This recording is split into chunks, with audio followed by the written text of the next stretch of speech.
जय भोलेनाथ, जय श्री राम। नमस्कार दोस्तों, स्वागत है आपका मेरे चैनल शिवदीप वॉइस में।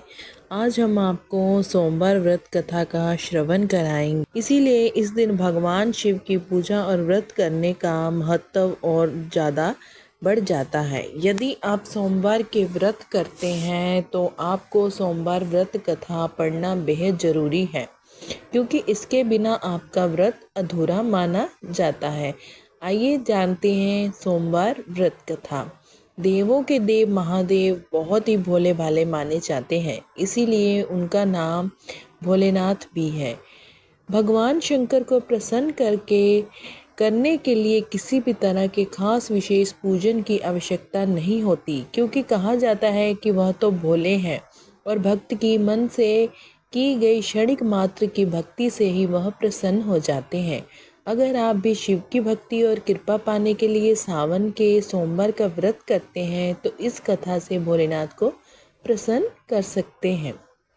एक बार किसी एक नगर में एक शाहूकार था। उसके घर में धन की कमी नहीं थी, लेकिन कोई संतान न होने के कारण वह बहुत दुखी था।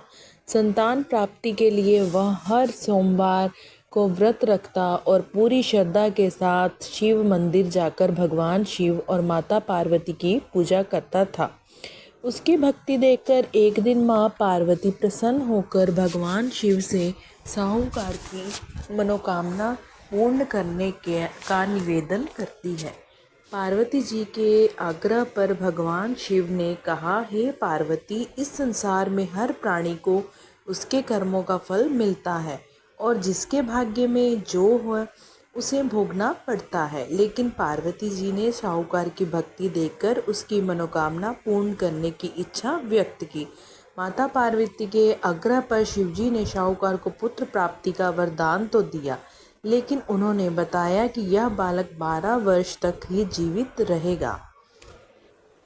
माता पार्वती और भगवान की बात को सुनकर साहूकार इसीलिए माता पार्वती और भगवान शिव की बातचीत को साहूकार सुन रहा था, इसीलिए उसने ना तो इस बात की खुशी थी और ना ही दुख। वह पहले की भांति शिव जी की पूजा करता रहा। कुछ समय के बाद साहूकार की पत्नी ने एक पुत्र को जन्म दिया। जब वह बालक 11 वर्ष का हुआ तो उसे पढ़ने के लिए काशी भेज दिया गया। साहूकार ने पुत्र के मामा को बुलाकर उसे बहुत सारा धन देते हुए कहा कि तुम इस बालक को काशी विद्या प्राप्त के लिए ले जाओ। तुम लोग रास्ते में यज्ञ कराते जाना और ब्राह्मणों को भोजन दक्षिणा देते हुए जाना। दोनों मामा भांजे इसी तरह यज्ञ कराते और ब्राह्मणों को दान दक्षिणा देते काशी नगरी निकल पड़े। इस दौरान रात में एक नगर पड़ा, जहां नगर के राजा की कन्या का विवाह था। लेकिन जिस राजकुमार से उसका विवाह होने वाला था वह एक आँख से काना था। राजकुमार के पिता ने अपने पुत्र के काना होने की बात को छुपाने के लिए सोचा, क्यों ना उसके साहूकार के पुत्र को दूल्हा बनाकर राजकुमारी से विवाह करा दूं। विवाह के बाद इसको धन देकर विदा कर दूंगा और राजकुमारी को अपने नगर ले जाऊंगा। लड़के को दूल्हे के वस्त्र पहनाकर राजकुमारी से विवाह करा दिया गया। साहूकार का पुत्र ईमानदार था, उसे यह बात सही नहीं लगी, इसीलिए उसने अवसर पाकर राजकुमारी के दुपट्टे पर लिखा कि तुम्हारा विवाह तो मेरे साथ हुआ है, लेकिन जिस राजकुमार के संग तुम्हें भेजा जाएगा वह एक आँख से काना है। मैं तो काशी पढ़ने जा रहा हूँ। जब राजकुमारी ने चुन्नी पर लिखी बातें पढ़ी तो उसने अपने माता पिता को यह बात बताई। राजा ने अपनी पुत्री को विदा नहीं किया, फिर बारात वापस चली गई। दूसरी ओर साहूकार का लड़का और उसका मामा काशी पहुँचे और वहाँ जाकर उन्होंने यज्ञ किया। जिस दिन लड़का 12 साल का हुआ उस दिन भी यज्ञ का आयोजन था। लड़के ने अपने मामा से कहा कि मेरी तबीयत कुछ ठीक नहीं है। मामा ने कहा कि तुम अंदर जाकर आराम कर लो। शिवजी के वरदान अनुसार कुछ ही देर में उस बालक के प्राण निकल गए। मृत भांजे को देख उसके मामा ने विलाप करना शुरू किया। संयोगवश उसी समय शिवजी और माता पार्वती उधर से जा रहे थे। पार्वती माता ने भोलेनाथ से कहा, स्वामी, मुझे इसके रोने के स्वर सहन नहीं हो रहे। आप इस व्यक्ति के कष्ट को अवश्य दूर करें। जब शिवजी मृत बालक के समीप गए तो वह बोले कि यह उसी साहूकार का पुत्र है जिसे मैंने 12 वर्ष की आयु का वरदान दिया था। अब इसकी आयु पूरी हो चुकी है, लेकिन मृत भाव से विधोर माता पार्वती ने कहा,